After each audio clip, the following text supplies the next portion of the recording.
Hello, my name is Anthony Satterwhite. I'm a 22-year-old African-American from Washington, D.C.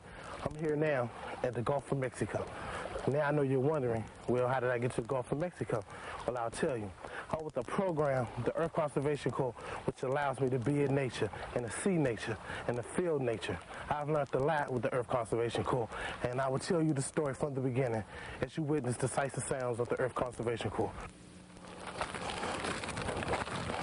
In the next few minutes, I want to acquaint you with the ECC and our vital mission of helping young urban men and women break free of the cycle of violence, poverty, and limited opportunities while restoring our damaged environment.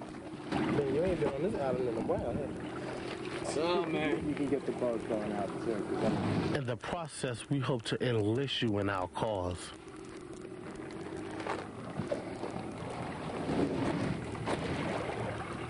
I know. Just take your time, give it to me. Hey. There you go, buddy. Don't. We all know the urban decay is undermining the very fabric of American society. These are images of Southeast Washington, D.C., where we live.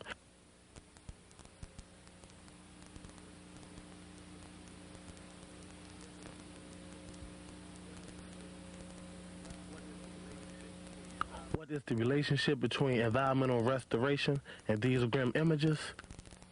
The Earth Conservation Corps. The community that I live in. The community I live in messed up, man. Look at this. Southeast D.C. Dirty.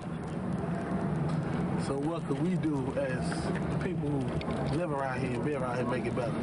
Clean it up.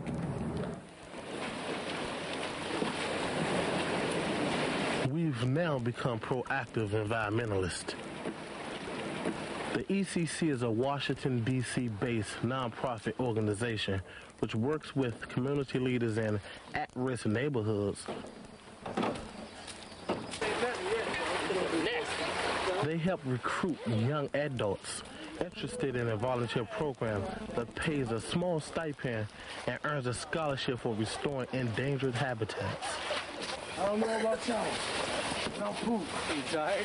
It's a simple idea with a profound impact. I look at it like this. I wouldn't want someone to come in and dump trash and tires in my living room. So why should we have that right to come down here and dump them in their living room?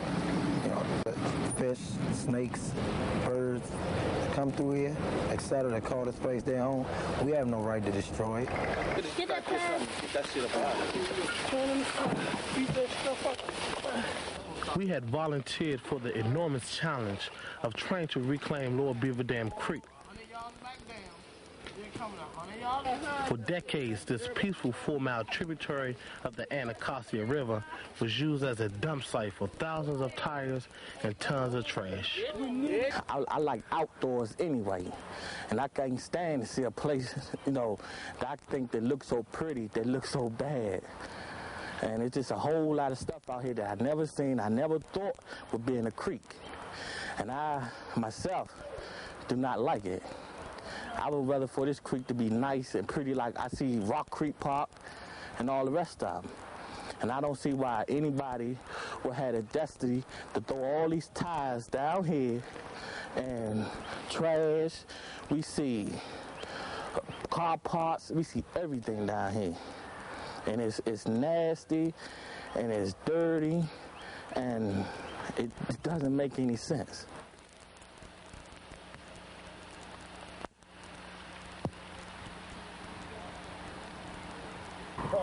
And it's really the worst creek, certainly in the Chesapeake Bay watershed. It's one of the worst creeks I've ever seen. I'm a fisherman myself. And once I saw it, I just said, we have to clean this up. And that's what I took photographs, and when I went on my interviews to our team, I showed them all pictures and I said, what do you think? 80% said, I'm out of this room. The 9 that are with us today said, we better clean that up. I grew up in Wyoming. Clean, pure water I took for granted. A grant from Pure Water 2000, an environmental restoration project sponsored by the Coors Brewing Company, enabled the team to hit the creek on April the 29th, 1992, at the very moment Los Angeles was going up in flames. Thank you. When they first came to us and was telling us about the Pure Water 2000 program, there was a lot of doubts. People that's helping us out, it'll be a well-oiled machine, and it will work. We can do it. It just takes a lot of dedication, hard work, and commitment. The Corps taught tactics. ECC board member at the Kennedy and Prince George's County Executive Paris Glenn Dennings, who pledged to recycle every tire the Corps could remove. Corporate help from Coors went beyond the financial. Company Chairman Peter Coors. This is a different kind of a project. It's a small local project where we're trying to develop a sense of stewardship within the local community. This can be a community-based project, the kind of thing that has to happen all across the country in order to have people feel a greater sense of pride about their community and a greater sense of need for clean water. And as we see here today with everybody pitching in. Every day for 3 months, our team showed up, pulled on waders, and plunged into Lower Beaver Dam Creek until we hauled out 4,300 tires. The lessons we learned went far beyond the banks of the creek. And I see it as the wave of the future. A little bit of help from corporations, a little bit of work from the government, a little bit of help from organizations and people like you that are willing to come out and give something. And when you put it all together, it amounts to a lot more than any individual effort is put together. It's just a super thing to me to have this kind of cooperation. But besides getting some good work done, we all get better acquainted as working organizations or parts of society.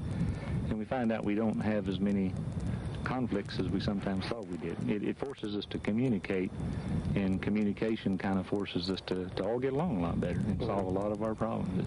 The benefits are far beyond just getting these bags on this island to save these birds. There's just broad benefits to society in general. Like Lower Beaver Dam Creek, the ECC stuck it out and completed their task.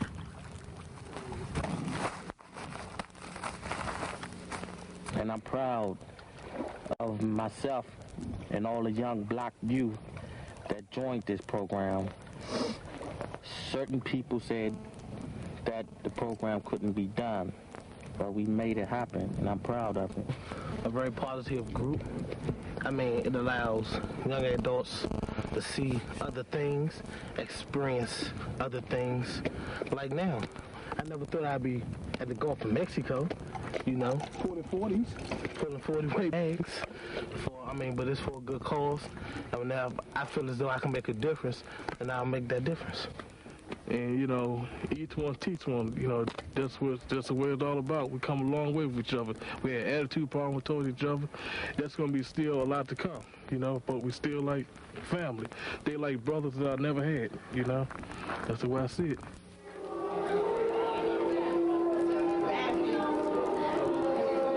One of the more difficult team members when the project started, Joe Tank Hewlett, is now a business school graduate. Joe Hewlett? I owe it to Earth Conservation Corps because without the Earth Conservation Corps, I wouldn't be where I'm at now. I'm graduating from trade school, and you know, a couple of months back, I wasn't thinking about this. I was thinking about getting into more trouble. So I have my co-workers, and I have to thank Bob Nixon with their support. It helped me out in a big way. I still want to continue working with the Conservation Corps.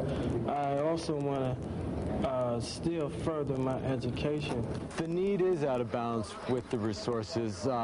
There is hope, but as you can see from the LA riots, which was the same day we had our Corps launch. I mean, there's great problems in the inner cities, and as you can see from how Beaver Dam Creek was, there's great problems in the environment. I think the exciting thing is not how great the problem is, but how well these two underutilized, neglected natural resources, America's urban youth and the environment, work to help each other. If the vital work of the ECC is to continue, the organization must build on this successful track record. The ECC needs to forge new alliances with businesses and individuals who are willing to invest in our nation's future. We have shown that given the opportunity, we can make a difference, both for ourselves and for our environment.